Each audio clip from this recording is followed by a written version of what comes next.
Pag-ulan, andyan na ang ating wild, no? Wild, yung mga waterborne illnesses, yung pagtatae. Especially, nako-contaminate po yung ating mga water distribution systems pag mataas ang pressure sa groundwater. So, nauumpisa yung mga diarrheal disease, mga pagtatae. So, pag-ingatan, i-boil ang ating mga water. Pangalawa, yung influenza-like illnesses. Diyan yung mga trangkaso, COVID-19, kasama po diyan. Kailangan mag-ingat tayo, mag-mask kung ikaw ay inuubo, sinusupon, at kung ikaw nilalandan, siguro sa bahay ka na lang para hindi ka makahawa ng ibang tao. Lepto, yung nakita ko, may mga baha-baha, pero ganun pa rin. Nag-swimming pa rin yung mga bata.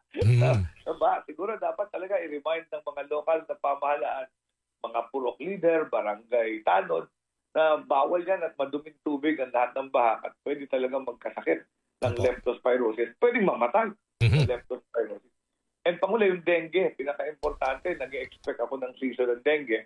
Gusto ko sanang ikayatin ng ating mga LGU na maggawa ng tinatawag na preventive fogging. Ito ay isang published paper ni Dr. Lilian de las Llagas, isang public health dean natin ng UP. Kung magpa-fog na sila twice a month in the areas na dati nang nagkakadengue. Alam naman natin yung mga lugar na nagkakadengue, babasa mo lang sa nakaraang taon. 3 months before the season, makakabagsak ka ng about 60 to 80% ng mosquito population. Pag bumaba na ganun din siguro ang bagsak ng magkakadengue na bata. So, isa yan sa mga pamamaraan, lalo na yung mga LGU na madalas may outbreak ng dengue pagka dengue season. Maganda gawin nila yung tinatawag na preventive fogging.